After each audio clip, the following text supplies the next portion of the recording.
அன்பு நண்பர்களே, எப்படின்ச்சு நல்லதை விரும்பும் முருகானந்தன் பிபிஎம்ஸ் கிச்சனுக்காக நீங்கள் பார்த்துட்ருக்கிறது வீட்டிலேயே நீங்கள் தயார் பண்ணக்கூடிய ஒரு சாலடு. கோதுமை, முட்டை, கருவாட்டு, தக்காளி சாலடு. அதுதான் நீங்கள் பார்த்துட்ருக்கீங்க. இதுக்கு நீங்கள் என்ன பண்ணணுன்னா, கோதுமை மாவு ஒரு 1/2 கிலோ 1/4 கிலோ கோதுமை மாவு, தேவையான அளவுக்கு கோதுமை மாவு, அப்புறம் அதில் முட்டை ஒரு 3 முட்டை, அப்புறம் நெத்திலி கருவாடு இல்லைன்னா பொடி கருவாடு நல்லா பொடிச்சுக்குங்க, கையில் நல்லா பொடிச்சுக்குங்க.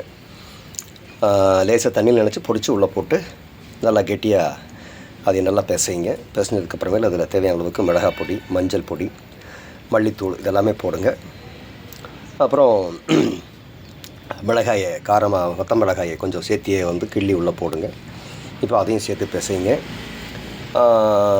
இதில் நீங்கள் லவங்கப்பட்டை, கிராம்பு அதையும் சேர்த்திக்கிங்க. எண்ணெய் விட்டு பிசைங்க, கொஞ்சம் எண்ணெய் விட்டு பிசைங்க. நிலக்கடலை பொடி, நிலக்கடலை நல்லா வறுத்த நிலக்கடலை பொடி பண்ணி அதையும் இதுக்குள்ளே போட்டுக்குங்க. அப்புறம் தக்காளி சாலட்டுக்கு அது மாதிரி நறுக்கிட்டு தேவைன்னா முட்டைக்கோசு அதையும் நீங்கள் தேவையான நறுக்கிக்கலாம், வெங்காயத்தையும் நறுக்கிக்கலாம். இப்போ முதல்ல இதை தோசைக்கல்லை வச்சு ஒரு நல்லா கெட்டியாக அடை மாதிரி நல்லா கெட்டியாக சுடணும்.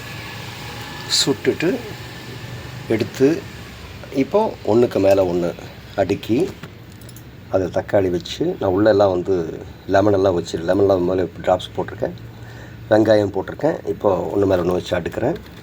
பாருங்கள், இப்படி அடுக்கிறேன். இப்போது அழகான அற்புதமான சாலட் தயார்.